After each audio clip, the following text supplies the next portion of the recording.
Hello po, welcome po sa Empowering OFW na program natin. Itong Empowering OFW ay program para palakasin yung loob ng mga OFW. Siguro po, habang pinapanood mo to, hindi mo na alam kung anong gagawin mo. Siguro, mag-stop ka muna dyan ng pag-i-scroll. Siguro, nagkataon na napapanood mo kami. Panoorin nyo lang po yung story niya na baka makarelate ka. Baka yung story niya dati, yan yung actual na story mo ngayon.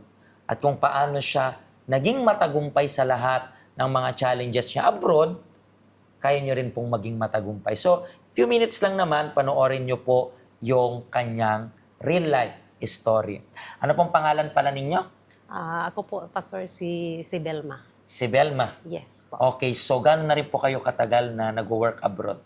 Matagal na, Pastor, 27 years. 27 years? Yes. Pero taga saan po kayo sa Philippines? Leyte. Sa Leyte. So, ang 27 years na to, dito lang ba yun sa Hong Kong? Sa Middle East, UAE.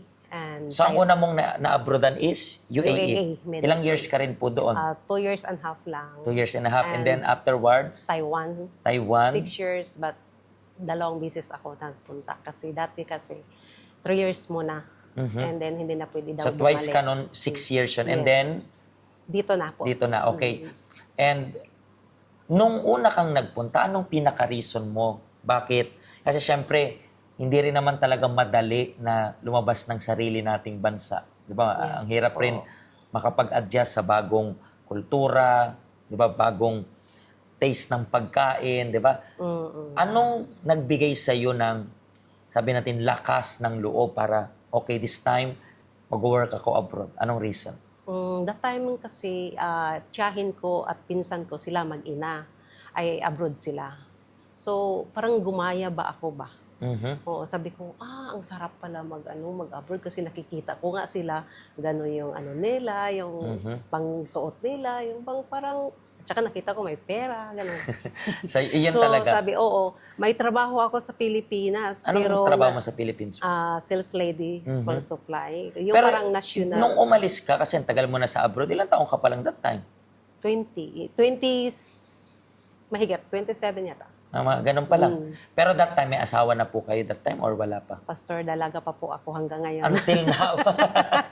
So, wala pa kayo. Kasi ang rare para sa single na, di ba, parang mag-work abroad. Usually, karamihan na nakakausap ko dito, usually, may asawa sila and then mahirap yung buhay and then nag-abroad. Sa'yo, nagustuhan mo lang na ang ganda ng buhay ng mga nakikita mo Wala na rin nag-abroad. kasing time siguro yun, Pastor, sa love life. Kasi naisip ko abroad lang eh. Mhm. Meron naman dati na gusto, pero parang hindi talaga sa akin.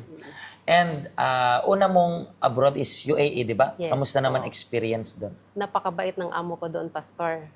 Kaso lang, parents yun sila, mag-asawa. Tapos may anak-anim. Puro may pamilya na yun. Sa laki ng bahay, daming trabaho. Tapos, lagi nagpupunta yung mga anak. Mag-alternate lang sila. So, ang pagkain kasi nila doon, sobra-sobra kalaki ng mga huhugasan pag magluto sila. Ang hirap. Tapos, parang paaralan yung nilinisan ko. Para mo ng building na. Oo. Umiyak nga yun nung umuwi ako kasi gustong-gusto niya ako. Pero talagang hindi mo Pero kakayanin hindi yung ko trabaho. kaya Ikaw lang talaga. rin mag-isa ng... Yes, kasi yes. usually, di ba, kapag UAE, minsan 2 katulong, 3 katulong. Ako lang.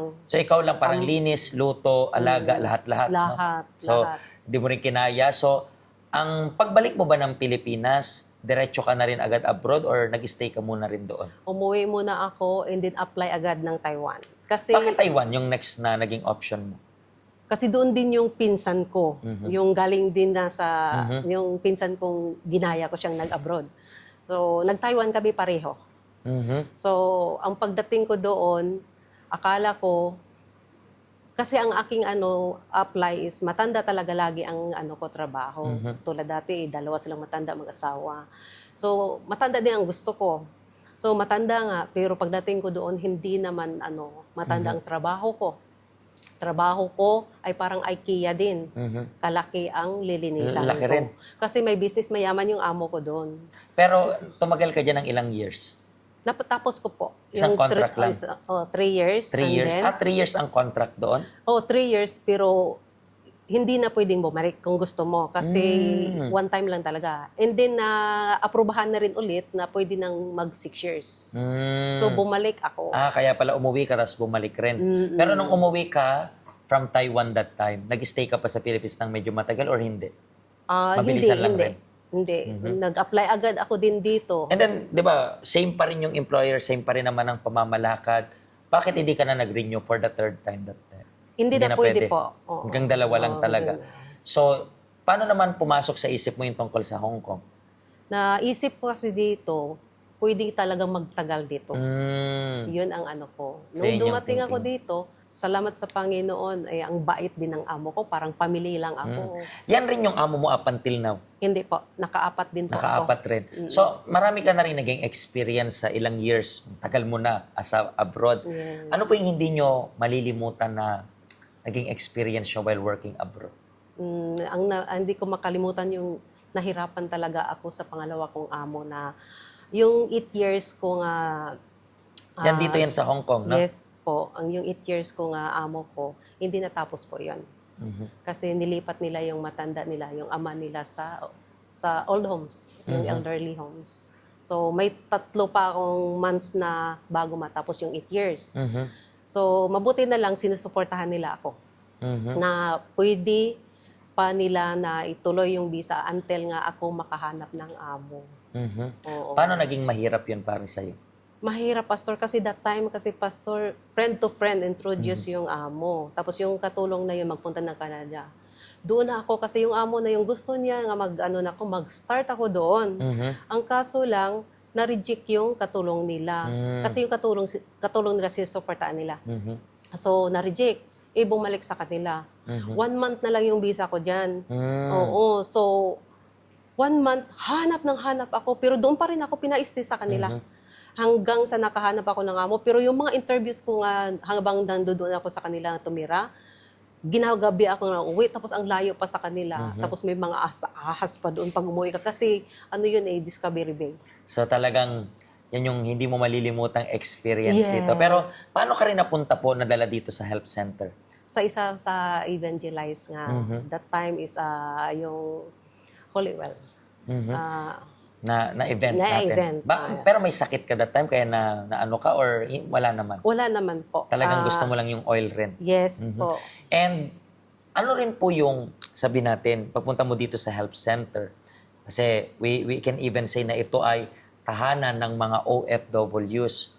Ano rin po yung narinig mo dito na really naglagay ng impact sa buhay mo?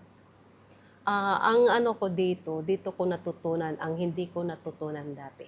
May katuruan dito na yung tama na nga katuruan tulad ng sa pagpapatawad nga.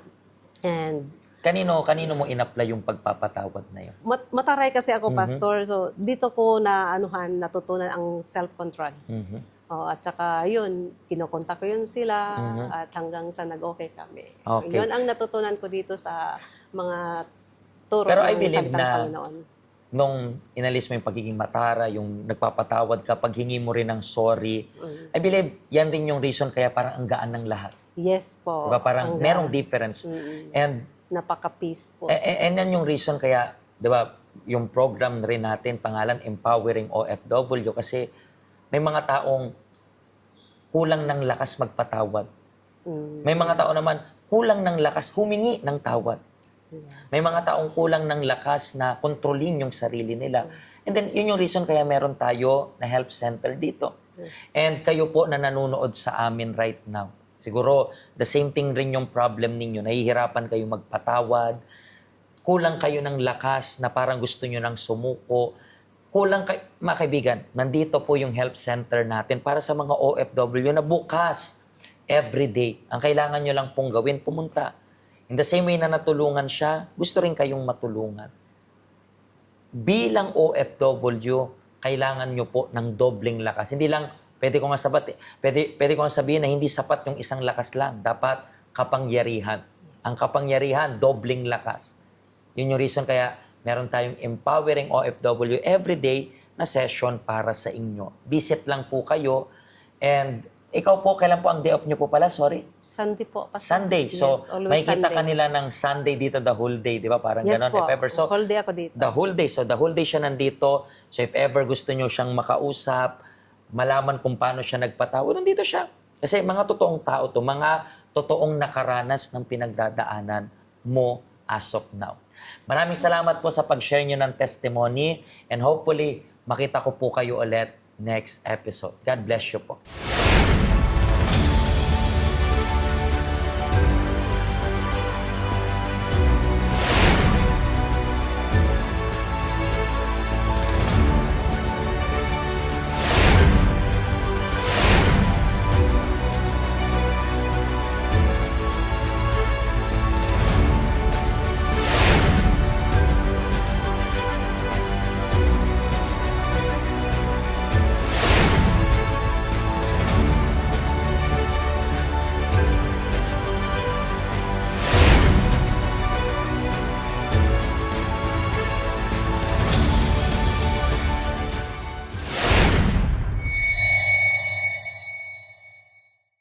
Hello, ako po si Pastor Joshua dito po sa UCKJ Health Center dito po sa Hong Kong. At yung mga napanood nyo pong testimony ay mga testimony ng mga OFW dito sa Hong Kong. Pero I believe makaka-relate rin naman kahit nasaan po kayong bansa. Basta OFW.